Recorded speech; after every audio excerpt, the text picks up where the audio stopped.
At para sa ating mga balita, bagong virus na katulad sa COVID, nagsisimula na naman sa China at Russia. May plano palang atakihin ang Japan at South Korea. Pero bago natin umpisahan ang ating mga balita, mangyari po lamang na i-like ang video ito para sa patuloy na paghahatid natin ng ating mga updates mula sa loob at labas ng bansa. Malaking tulong po ang inyong like para sa aming mga content creator. Maraming salamat po mga kababayan.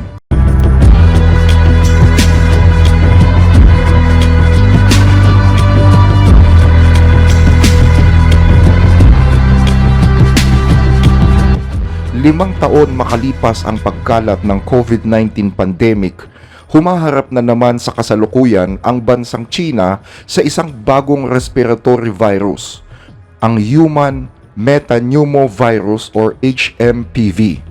Unang natuklasan ang virus na ito noong 2001 ng mga researchers mula sa Netherlands. Ang HMPV ay naging malaking banta sa kalusugan lalo na tuwing panahon ng taglamig.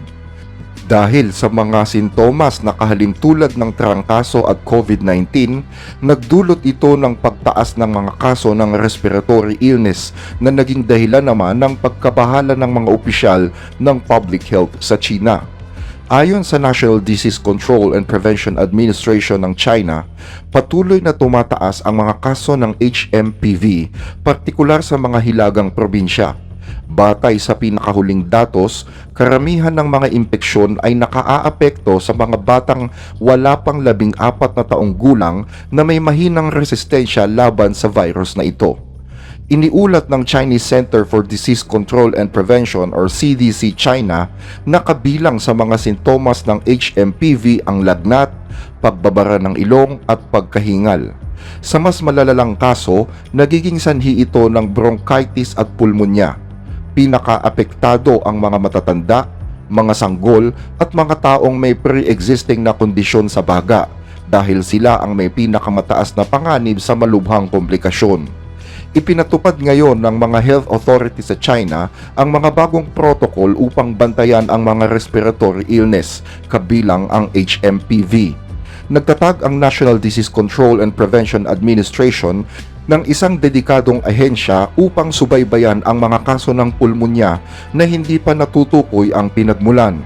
Kabilang dito ang ulat mula sa mga laboratorio at mga naitalang kaso upang matiyak ang mabilis na pagtukoy at pagpigil sa pagkalat ng mga bagong pathogen. Ang virus ay pangunahing kumakalat sa pamamagitan ng droplets o aerosol na ilalabas kapag umuubo o bumabahing ang meron nito. Kaya't ang malapitang pakikisalumuha at ang matataong lugar ay itinuturing na may mataas na panganib sa pagkahawa. Tinatayang nasa 3 hanggang 5 araw ang incubation period nito. Nagpapahiwatig na kailangang maging maingat na huwag mahawa nito. Bagaman tumaas ang bilang ng mga kaso, nilinaw ng state broadcaster na CCTV na ang trangkaso pa rin ang pangunahing sanhi ng mga impeksyon sa respiratoryo ngayong taglamig. Gayunman, malaki ang naging kontribusyon ng HMPV sa kabuang pagdami ng mga ulat ng acute respiratory illnesses mula pa noong December 16 hanggang December 22. Ang mga sintomas ng HMPV ay kadalasang kahawig ng mga karaniwang sipon at trangkaso, kabilang ang ubo, lagnat at kahirapan sa paghinga. Gayunman, ang mga malulubhang kaso ay maaaring humantong sa mga nakamamatay na kondisyon tulad ng pulmonya. Ang mga pasyenteng may hika, chronic obstructive pulmonary disease or COPD o mahinang immune system ay prone sa mga komplikasyon. Sa kasalukuyan ay walang bakuna o antiviral treatment para sa HMPV. Ang paggamot ay nakatuon sa pagpapagaan ng mga sintomas, kaya't mahalaga ang pag-iwas upang mapigil ang pagkalat ng virus. Inirerekomenda ng mga opisyal ng kalusugan ang pagsusuot ng mask sa mataong lugar, pagpapanatili ng physical distancing at madalas na paghuhugas ng kamay bilang epektibong hakbang sa pag-iwas. Nababahala rin ang mga eksperto laban sa walang ingat na paggamit ng antiviral drugs para sa HMPV dahil sa panganib ng drug resistance at mga side effects. Sa halip, Binibigyang diin nila ang kahalagahan ng maagang pagtukoy ng kaso at angkop na supportive care para sa pamamahala ng virus. Ang pagtaas ng mga kaso ng HMPV sa China ay nagdulot ng pangamba sa mga global health expert upang masusing bantayan ang sitwasyon. Bagamat hindi pa naaabot ng virus ang antas ng pandemya, ang pagkakahawig nito sa mga naunang outbreak ng respiratory illnesses ay nagbibigay diin sa kahalagahan ng paghahanda. Pinalakas ng pamahalaan sa China ang kanilang mga hakbang upang kontrolin ang pagkalat ng mga respiratory illness sa pamamagitan ng paggamit ng isang monitoring system para sa mga uri ng pulmonya na hindi pa natutukoy ang pinagmulan. Layunin ng mga hakbang na ito na maiwasang ma-overwhelm ang healthcare system tulad ng nangyari noong mga unang araw ng COVID-19 pandemic. Bukod sa mga lokal na hakbang ng pamahalaan ng China, nanawagan din ang World Health Organization ng mas pinaigting na pandaigdigang kooperasyon sa pagsubaybay at pamamahala ng mga respiratory illness. Hinihikayat ng WHO ang mga bansa na ibahagi ang mga datos at mga sources upang matiyak ang magkakaugnay at epektibong tugon sa mga umuusbong na banta sa kalusugan. Ang patuloy na pagkalat ng HMPV ay isang malinaw umano na paalala tungkol sa mga vulnerabilities noong panahon ng COVID-19 pandemic. Binibigyang diin ng mga eksperto na mahalaga ang matibay na surveillance system, epektibong mga hakbang pangkalusugan at global cooperation upang mabawasan ang epekto ng mga respiratory illnesses. Ang pamamaraan ng China sa pag-manage ng HMPV ay nakabatay sa mga leksyon mula sa mga nakaraang outbreak. Binigyang diin ng mga health authorities doon ang kahalagahan ng kalinisan tulad ng pagsusuot ng mask, pagpapanatili ng physical distancing at pagpapahusay ng bentilasyon sa mga kulob na lugar. Ang mga hakbang na ito ay hindi lamang nakakapigil umano sa pagkalat ng HMPV, kundi nagbibigay rin ito ng proteksyon laban sa iba pang mga pathogen sa respiratory system. Bukod dito, sinisiyasat ng mga mananaliksik ang mga potensyal na bakuna at gamot para sa HMPV. Yan ay bagaman wala pang tiyak na solusyon sa kasalukuyan. Ayon sa ulat, ang pagsulong sa teknolohiya ng bakuna ay maaaring magkaroon ng mahalagang papel sa pagpigil sa posibleng outbreak ng mga respiratory illnesses. Ang patuloy na pagtaas ng mga kaso ng HMPV ay nagdulot ng karagdagang pressure sa healthcare system ng China na sa kasalukuyan ay nahihirapan na dahil sa mga seasonal flu at iba pang respiratory diseases. Ang mga masisikip na ospital at limitadong sources ay nagpapakita ng agarang pangangailangan para sa pagpapatayo ng mga karagdagang health institution sa bansa. Nagsagawa naman ngayon ng kampanya ang mga health authorities sa China upang turuan ang mga komunidad sa kahalagahan ng mga hakbang sa pag-iwas. Layunin ng mga inisyatibang ito na mabawasan ang pasanin ng mga health facilities sa pamamagitan ng paghikayat sa mga tao na magpatingin agad sa doktor at umiwas sa self-medication.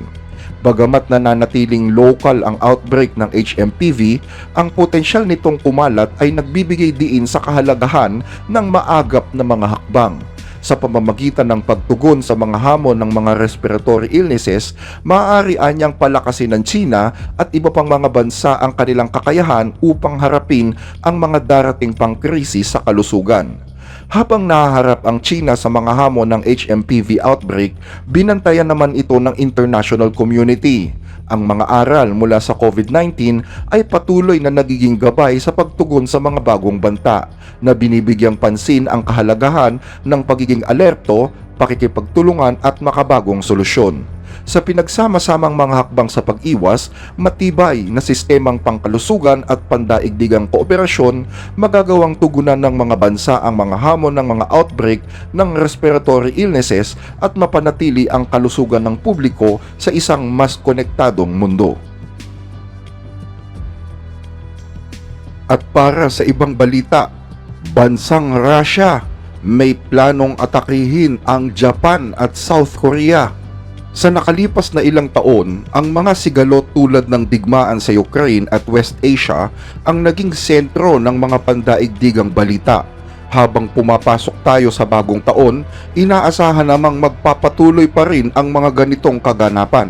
Sa balitang ito, Sisilipin natin ang mga nag-leak na military documents ng Russia, mga dokumento ng planong pag-atake hindi lamang sa Ukraine kundi pati na rin sa Japan at South Korea. Gumawa ng listahan ang Russian military ng nasa 160 posibleng targets sa dalawang bansang ito, kabilang ang mga military and civilian locations.